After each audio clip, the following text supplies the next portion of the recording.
Part 4. The Gospel of Jesus Christ. John chapter 14. VS 1 to 31. The Comforter Promised. Life begins in our mother's womb. When our parents come together, life is formed. How awesome God is. 24 hours after conception, there's a heartbeat. God is amazing.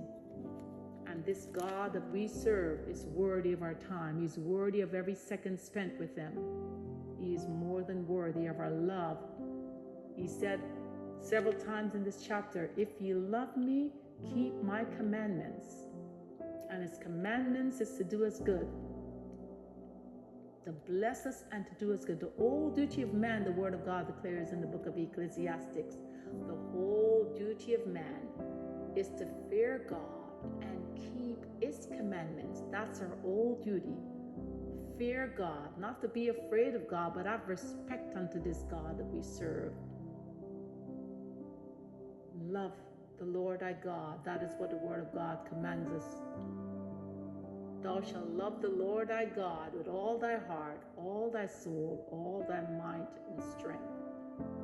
He is worthy of our love because He first loved us. It is not that we found Him, but He found us.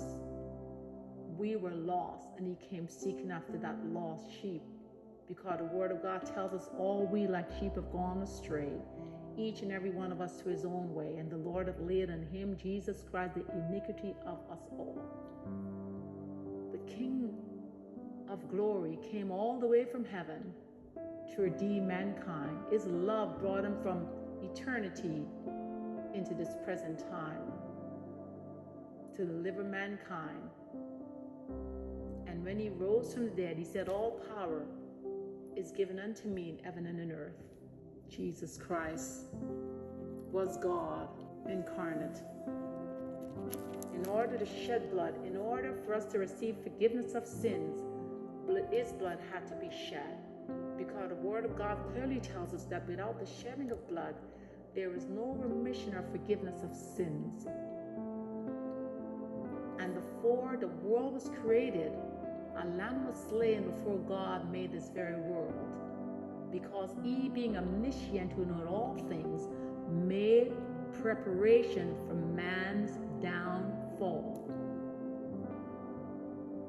Man could receive forgiveness, but the angels that rebelled against Him in heaven could never receive forgiveness, because they were made in a perfected state.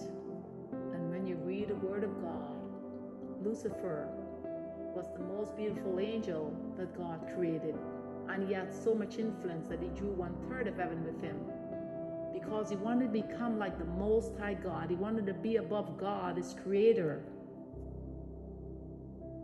And so 1/3 of heaven, God cast him out. And the Word of God declares, the devil had come down with great wrath.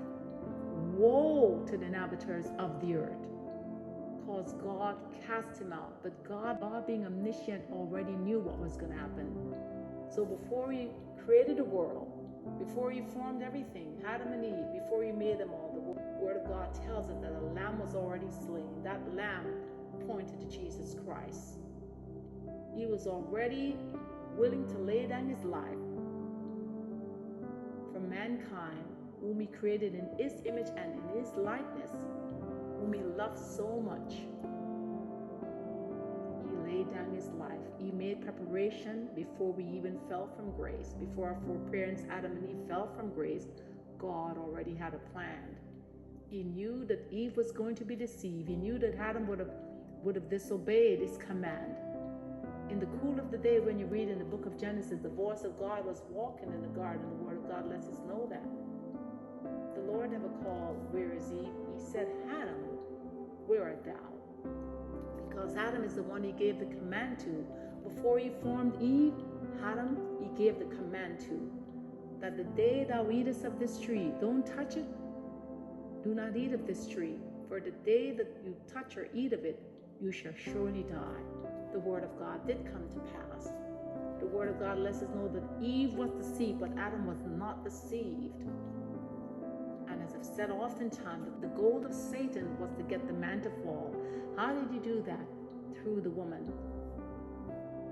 But thank God for that other plan. Thank God for another plan. Thank God for the second Adam, because the first Adam, remember that God made man. God breathed into man the breath of life, and man became a living soul. That is what the Word of God tells us. But thank God for the second Adam, who was made a quickening spirit. Quicken means to give life, to bring back to life. Because in the first Adam, all died. But thank God, the Word of God tells us that in the second Adam, all shall be made alive. Thank God for the second Adam, or the last Adam. Because of Jesus Christ, we have everlasting life. Because of the second Adam, we have everlasting life. There's hope. We truly have hope, and a hope that maketh not ashamed, as the Apostle Paul so declared in one of his writings. I'm come that you might have life. That is what Jesus said, and have it more abundantly. I am the resurrection and the life. He that liveth and believeth in me, though ye were dead, yet shall ye live. Thank God for his everlasting love. Thank God for his awesome, his excellent greatness. That while we were yet sinners, he died for the ungodly. Jesus Christ died for the ungodly. And if any man hear my voice, the word of God declares, do not harden your hearts. Come unto me, all ye that are heavy laden. Come unto me, heavy laden and burden, and I will give you rest.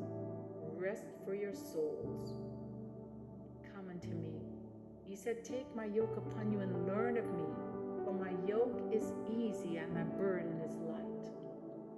May God help us to come to the place to realize that without God we are nothing. Man shall not live by bread alone, but by every word that proceeded out of the mouth of God. Without God we are absolutely nothing. We need God every second. We need God every minute of the day, every hour of the day. We need God. We need Him more than food. We need Him more than shelter. We need God. Jesus declared, what shall a man give in exchange for his soul? Shall he gain this whole world and lose his only soul? It shows you how precious our soul is, that no matter how much wealth this world contains, our soul is more precious. Remember that God breathed into man the breath of life. A part of God is in every man. Without Him we cannot live. He's the reason why we exist today. He's the reason why we're here. The Word of God declares that when John talks about His deity, John says, the world was made by Him. The world did not know Him. Jesus Christ, who John talked about, is deity. The world did not know Him. The world was made by Him. The world had no clue to who Jesus was. But He still came. He came to make a difference in our lives. He came to show us what true love is. If we never know what love is, Jesus Christ exemplified the love of God. And He taught us, as He has loved us, so we ought to love one another, walk in love. And when we walk in love, by this men shall know that we are His disciples, that we are His followers, if we have love one towards another. Fruit of the Spirit, it is love. We shall be known by the fruits we bear.